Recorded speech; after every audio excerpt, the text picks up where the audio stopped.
Okay, hello, Who's Who TV. I'm with Peter today at a Uncorked and Cultivated wine tasting. That's right. That's my business, Nathan, yes. Yeah. How are you doing today, Peter? I'm doing very well, thank you. Yeah. So, what have you been up to today then? Actually, before that, tell us a little bit about your business. So, wine tasting. What do you do here? It's very diverse. I teach people in the hospitality trade to taste wine, and that means to not see the label. In other words, they develop real skills to understand, to taste, to smell, and to classify and qualify what a wine, where a wine sits in the big wine world. Okay, and what part do you play in that? Why are you the one to tell them what wines, why are you the expert? Well, I'm very highly trained. But And you are, I'm trying to set you up for your title. What's your title? Master of wine. A master of wines. This is a term I've only just learnt about. It sounds like you are a sagely guru of wines. Well, there are 365 in the world, and that's just recent. A few more just recently graduated. That's not many. No, well, it's a hard achievement. It's very grueling. Most people take 2 to 3 years to get it. Do you stand on top of a mountain and learn to meditate with the wine or balancing them, or am I going a little bit too far-fetched with this? I wish I could, because some wines make me meditate sometimes, some great drinks. That's true. But no, that's not the case. That's not true. It established in 1953 in London, and now it's worldwide. There are people from something like 30-odd countries of the world are masters of wine. Okay. Yeah. Well, we've got some wine that Peter has actually just put forward. Can you tell us a little bit about what wine this is? Yes, well, first, it's meant to reflect my travels in Europe. So I take Australian consumers, Australian wine professionals, sometimes sophisticated wine professionals who want to travel and they want to eat and drink in wine regions of other parts of the world. And we're better than the classics, France and Italy, Tuscany, Champagne, the Rhone Valley. Ritzy, very ritzy. But down to earth level, just going about your business. Visit a winery, stay in a hotel, come on the bus with me, have a knockout experience that you could not get normally, because I have lovely entrees into wineries where they welcome me, and quite often the owner will come out and present the wines, and then we'll have lunch in the castle. You know, In a castle? in a castle. That's fantastic. Yeah, picture perfect experiences, I can assure you. That's the sort of thing I do. But this wine reflects the type of wines we drink in Europe, in southern Europe, in the Mediterranean. So it's meant to have texture. I can see, actually, because Yeah. now I'm actually catching my eye on the back of the bottle, and it is drinking as a traveller in Europe, and you will strike local wines with savoury tastes. Here, oh, it's you, Peter. Okay, so This is something I've blended myself. this is Peter's wine. Oh, that's okay. right. I thought it was So- just one of the ones you put No. forward from somebody else. Okay. No, it's made in this state, and it's put together by taste. It's a Fantastic. blend of 2 grapes, a blend of Verdelho, and a blend of Semillon. Okay, so now you're doing things. You've got to catch me up. I'm a complete amateur with wine tasting. So what am I going to do? I'm going to hold it up. Well, the first thing I do is look at the colour, and I always look at it against a white background, and it's a nice green colour, You pale look green. against a white background. Against a white background, there's a white on my brochure. You can see the. So it's got a nice green colour. It does. A good young wine should be pale straw, a little bit of green, not too dark. That means it's in good condition to drink. Yeah. It's good. It's fit for you and I to drink. Okay. Yeah. Okay, so it's not poisonous. Well, that's all Exactly. good. That's all. Yeah. It's got to look good. I smell it. Okay. Mainly to smell the aroma of the wine, and this wine doesn't have a lot of aroma, therefore it's very typical to a European wine. Meaning it's not pungent. It's not strong smelling. It's faint. It's not strong smelling. It's quite restrained. In other words, we call it not aromatic. It doesn't have much aroma, and that's just native. That's just normal, particularly for these grapes. The most important part about this wine is the drinking, the palate. So it's quite chewy. You said chewy. Yeah, it dries around your mouth. It's actually preparing you for your food. Yeah, it's weird. I want to say rubbery. No, well, you could say rubbery, but just you mean elastic across your mouth, and it draws. Yeah. So that's texture, Oh, okay. right? There's light wines and there's full wines. This is a full wine because it's got texture. You can drink it, you can chew it. I Okay, can kind of chew it. It's doing something to my cheeks. and it's actually designed to be drunk while you're eating. A lot of Australian white wine is consumed while you're not eating. It's Really? in Is that in a true? cocktail situation, drinking. Because food is complementary to wine, so a lot of Australian wines are Not complemented by food. They stand alone. They're designed to be just quaffed. I mean, you might have a peanut or a chip, or a piece of salami, but that's about it. But What does quaffed mean? So plenty, right? plenty, Yeah. lots. Okay. Plenty of small glasses. Put it that way. Yeah. We also want to remind the viewers that excessive drinking is dangerous, and you should do this safely. That's right. 2 drinks a day, 2 standard drinks a day, whether you're a male or female. And red wine's healthy, isn't it? That's because of the red colour. That's right. That's Good for your blood. It's very good for your blood, and well, also for heart, more so. Okay. I think it's conjunction. It's what you put in your mouth, but also the extent of it and how well you exercise. Without exercise and some restraint, you'll never end up living healthily anyway, so you have to do it in balance. Yeah, definitely. And, of course, the Europeans have been doing this for 20 centuries. Oh, really? Drinking wine like this in moderation. And it's called the Mediterranean diet. So wine is a part of the Mediterranean diet. And wine has no tax in Europe. You'd never tax. And they do in Australia? Out of the world. Oh my God, yeah. Yeah, extremely. We're very punitive in Australia. We don't see wine as being a part of our lifestyle. Well, sorry, the authorities don't include it. Yeah, and that includes a lot of medical people. And this is the country of the goon sack, which is probably blasphemic to say to you as well here, though, isn't it? No, well, we don't need to go there, but that's they're decreasing in volume. In fact, more and more people are now buying 2-litre goon sacks, not 4 and 20-litre goon sacks. And they're missing out, aren't they?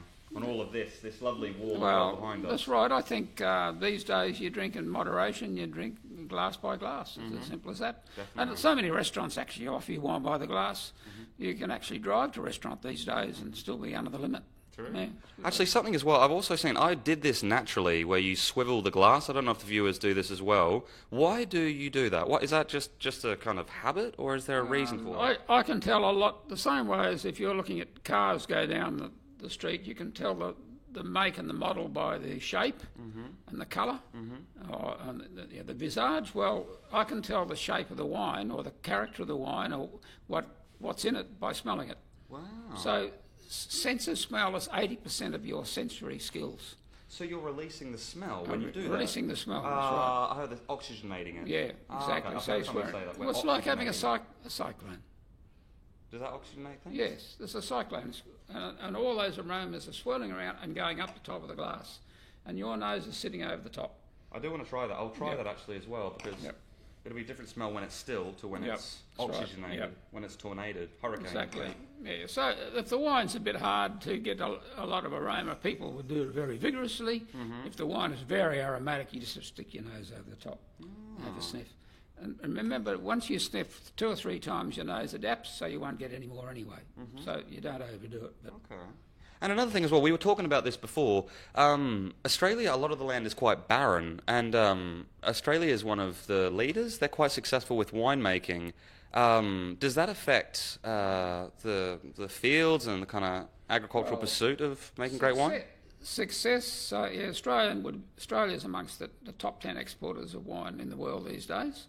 I guess, like our friends across the ditch, the plucky Kiwis, we're very aggressive as a country because we have to survive by exporting our surplus wine because we can only drink so much in a small population, whereas in Asia there are billions who would consume our wine. So coming back to the beginning, early plantings of grapes used to go into very rich valleys around Australia and particularly southern states, and they're too rich. So grapes are traditionally grown in areas which are not fantastic for wheat and barley and broadacre crops and for vegetables. Yeah, that's fascinating. So the land was too fertile. It was too healthy. And the same in Europe. If you look where grapes are grown in Europe, they're grown in some very mean conditions.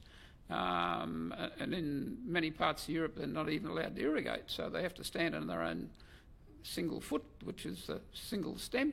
That's really interesting. So that's why Australia may have taken the lead in winemaking, because the land was kind of perfectly imperfect. Well, we had access to mechanisation very early in the piece. In the 1970s, we invented the mechanical harvester because we couldn't get backpackers to pick the grapes. So we had, and a lot of our We got them now. a lot of our grape areas are very remote from the capital cities. So I wonder how bitter these Italians and French people would be as well, coming to Australia and having to pick fruit for your wine because like our competitors coming over here. well, now of course mechanical harvesters are used all over the world, but we had to instigate it because we couldn't get anybody to pick the crop. And now the same thing is happening with other vegetable crops and fruit crops throughout Australia, because we just can't get people to pick them because local Aussies won't work to pick the crops. Interesting. And so also coming back to it, am I right to say that you don't sell wine here? You train people to taste wine and appreciate it? Nathan, it's a mix. I'm also a wine merchant, and I only sell mainly by referral, by reference, by word of mouth. So you won't see a big sign in the front of my shop. Down dark alleys. There's no sign over the shop, but no, I'm a wine merchant in one business, but the other side of the business is to actually educate young tasters and young people in hospitality and people who want to be aspiring WSET graduates or Masters of Wine or Masters Sommeliers. I can teach them how to understand what's behind the label without seeing the label. Very cool. Kind of like Luke Skywalker in Star Wars. You would be training them. Yes, you have to be very perceptive, but very much so. Also teach people to build their abilities to smell and taste. Their palate. Yeah, some people have great abilities but never had it trained or directed. I guess it's just like teaching a marathon runner or a long distance swimmer. Because kind of take them under your wing then. Yeah, and it takes time. And you have to train. You probably have to give up smoking. You probably don't want to drink too much. You want to get some health because only healthy people have great senses of smell and taste. If you're unhealthy or not looking after your body won't respond. It's as simple as that. So obviously I'm a person who's pretty well balanced in terms of my intake, my diet. I do drink wine, but I drink it in moderation. I've been drinking it for 40 years that way. It sounds great. It sounds like a martial arts. It sounds like a real discipline. You've got to be a bit practiced, that's right. And that sort of spins off on other people, I guess, really. Definitely. Yeah. And also, so where can people find you then if they want to come here to kind of learn more about wine or take one of your European tours? Yeah, well, that's the... Can you see that? Can you read that out actually? What does it say? Like a website or... No, it just says Italy Wine and Food Tours, and on the back, obviously, my website, which is uncorkedandcultivated.com.au. There's a drop-down menu there, and it says Italian tours, French tours, and where in France, where in Italy I take people. That sounds fantastic. And they're normally booked up for 2 years in advance. So, wow. Yeah. Okay, so there's a long waiting list. There's not a waiting list, just you need to get organised 2 years ahead. Definitely. Yeah. Well, Peter, thank you very much for being on the show, and good luck with the wine tasting. This one's been delicious. Also, remember, Peter also makes his own wine, so if you want this, what did you say was chewy? This chewy texture. It's got to have chewy texture to go with your food, particularly if you're drinking, say, pan-fried whiting or a nice veal dish or even some pasta with mushrooms. Definitely. Well, Peter, thank you very much for being on the show. Here's to you and your mastery. Thank you. Okay, good. Nathan. Thank you, folks. Oh, good.